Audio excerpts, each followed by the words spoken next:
On a cold, shivering morning of January 1866, an archaeologist with his team was getting the dense bushes around a mount cleaned.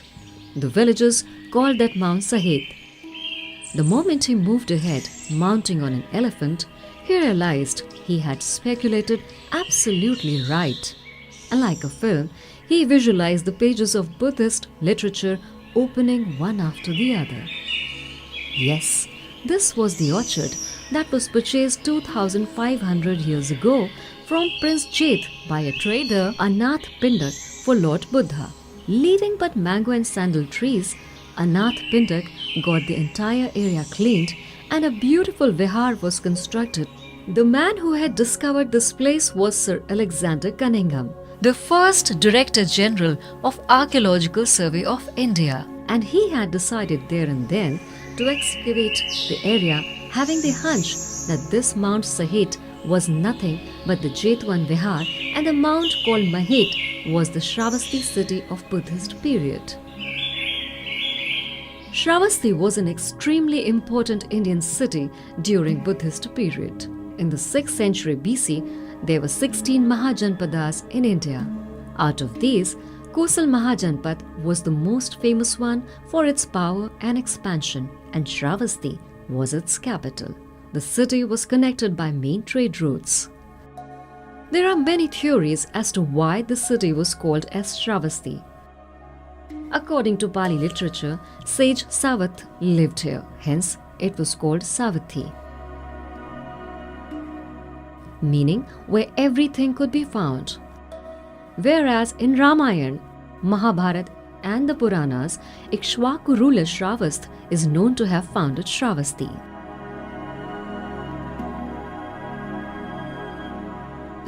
The facts tell us that even before Lord Buddha's arrival, Saravasti was the hub of different philosophical communities.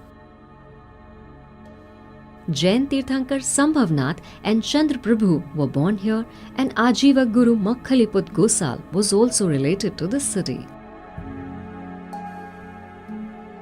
Lord Mahavir too had come here many a time and had a great influence on the people of Saravasti. Buddha was related to the Shakyas of Kapilvastu. His childhood was spent in Kapilvastu. In the 6th century BC, Shakyas were under Kosal king Prasenjit. Evidently, Buddha was quite aware of the splendor of Saravasti. After his enlightenment, Buddha was invited to Saravasti by trader Sudatta in Rajgriha. Since there was no proper place for him to stay in Saravasti, Buddha did not confirm his visit. Sudatta, because of his kindness, was also famous as Anath Pindak. He decided to construct a vihar for Buddha, a place with all amenities where Lord Buddha could live. According to Chinese traveller Huan Sang Sariputra, one of Buddha's favorite disciples came to Saravasti to help Anath Pindak in this task. An appropriate place in Saravasti was spotted as the ideal locale for constructing the vihar, and that was the garden of King Prasenjit's son, Prince Jeth. Prince Jeth demanded a heavy price for the garden. He said he would sell only that much of land which would be covered by gold coins. Anath Pindak accepted it, and in this manner, this garden was purchased by him in 18 crore gold coins, and the same amount was spent in constructing the vihar. When there was a little land left, Anath Pindak was prevented by Prince Jeth, and the money that the prince had received in the deal was utilized for constructing the vihar. Lord Buddha was quite impressed by the large-heartedness of Anath Pindak and hence named the Jetwan Vihar as Anath Pindakam. This incident has been very interestingly engraved in the Indian sculptures. Especially Bharhut carvings are incredible. The sculptures there depict a bullock cart full of gold coins and two men laying the coins on ground. And Anath Pindak is seen sanctifying the donation with an urn full of water. And right in front of him is the Bodhi tree, behind which 6 men are seen standing. Probably they are Prince Jeth and his 6 attendants. These sculptures include 2 buildings. On one is engraved Gandhakuti and on the other Kosambakuti. On the rim is inscribed Anath Pindak donating Jetwan purchased by crores of gold coins. Post his enlightenment during the third year, Mahatma Buddha came to Jetwan. He was so enamored by Jetwan, Saravasti and its beautiful surroundings that for the next 25 years, the city and its serene surroundings witnessed Gautam Buddha's stay during rainy season. It was the miracle of his magnanimous presence that a dreaded dacoit like Angulimal chose to embrace Buddhist religion. Actually, Angulimal was the synonym of terror. He used to kill people and then make garland of their fingers. Once he fell short of fingers and hence decided to kill his mother. At that moment, Gautam Buddha pacified him and made him his disciple, and thus Angulimal became a Buddhist monk. Impressed by Gautam Buddha's teachings, King Prasenjit became a follower of Buddhism. After Prasenjit embraced Buddhism, Lord Buddha's opponents challenged him that he was not better in any way. Lord Buddha accepted their challenge and decided to perform a miracle on a set time and place.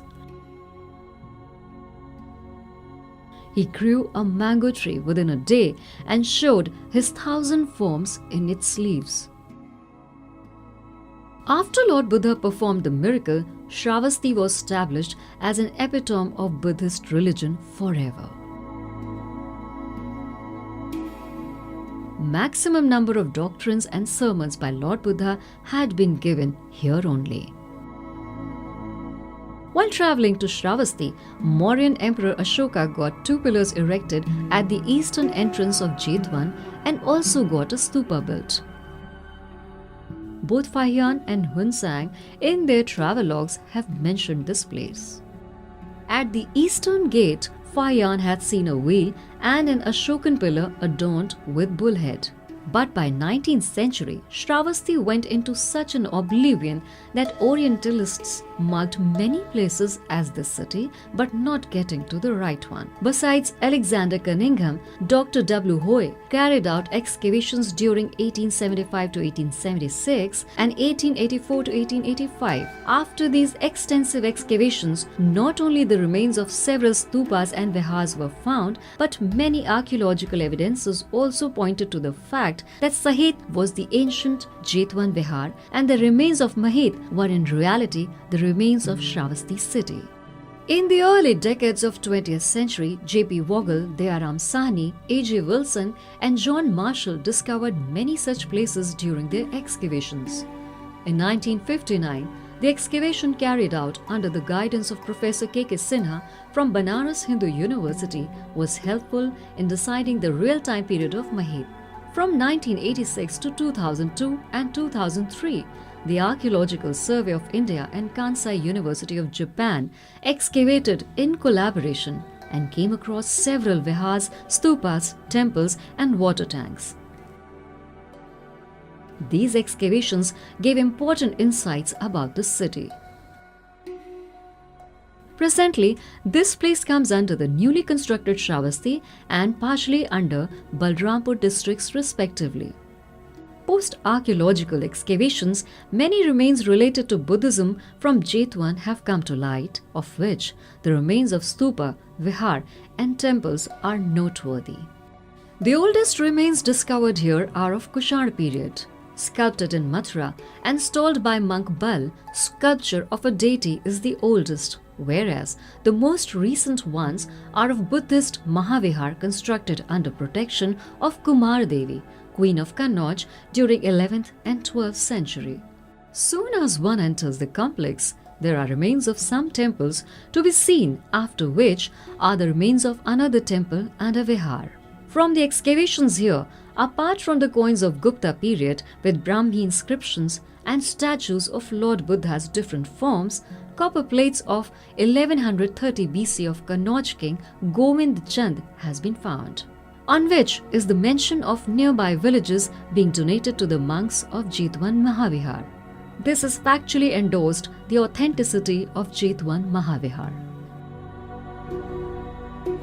Temple and Vihar 19 needs special mention.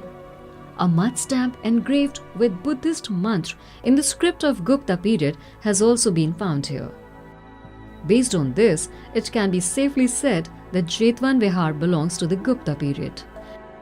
It was conserved in the 10th century and was rebuilt between 11th and 12th century. There are 8 stupas near this vihar. From here, the coins with the name of Buddhadev inscribed in the script of the 5th century have been found. After this, one finds the remains of many more stupas, temples, vihars and wells. A little further is temple number 2, which has been recognized as original Gandhakuti. Built by Anath Pindak, Gandhakuti was probably renovated during Gupta period. The importance of this place has been mentioned in Buddhist literature as Jetwan Gandhakutiya Chattari Manchpadat Thanani Avijhita Nev Honti, meaning all Buddhists who have visited or yet to visit this place never dream of leaving it.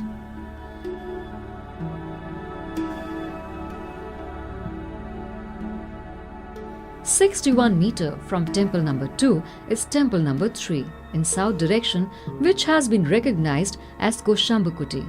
It is considered as an extremely important place as Lord Buddha used it personally.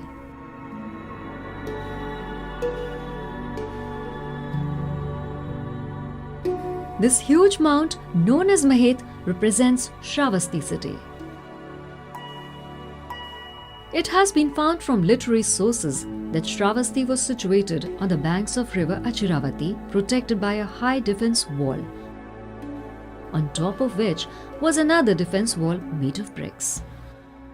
This 5.23 km long wall sported many high domes and entrance gates. Achiravati is identified today as river Rapti.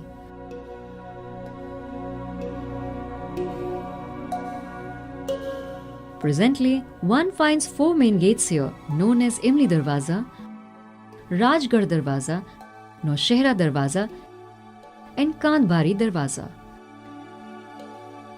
These are at southwest, northwest, northeast and southeast angles respectively. Near western entrance is Shobnath temple. This is basically a Jain temple on which a dome was made during medieval period. This place is known as the birthplace of Jain Tirthankars Sambhavnath and Chandraprabh.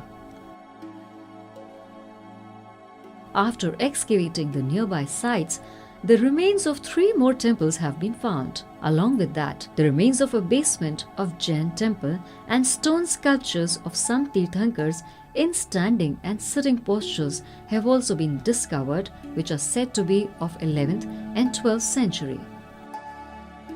Pakki Kuti is one of the 2 biggest mounds of the city. According to Cunningham, this was the stupa of Anglimal as was witnessed by the Chinese travelers, while some scholars believe that this could be the prayer room built by Prasenjit in the honor of Gautam Buddha. Kachi Kuti, which is a little further towards southeast from Pakki Kuti, is supposed to be the huge monument of the city. Basically, built during Kushan period, this monument was renovated and rebuilt a number of times in following years.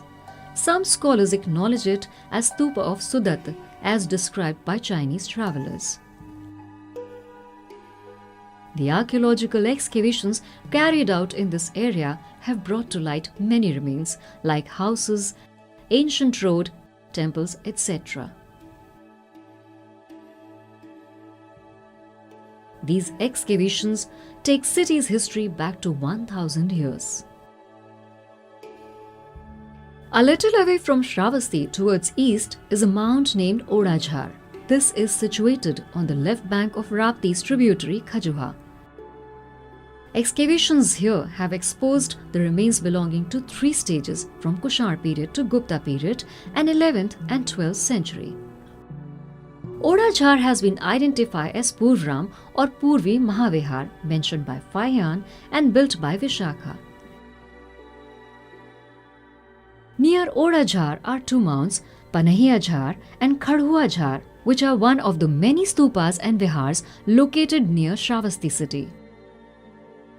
The significance of Saravasti city is clear by the fact that it is among the 8 supreme places of pilgrimage of Buddhist religion.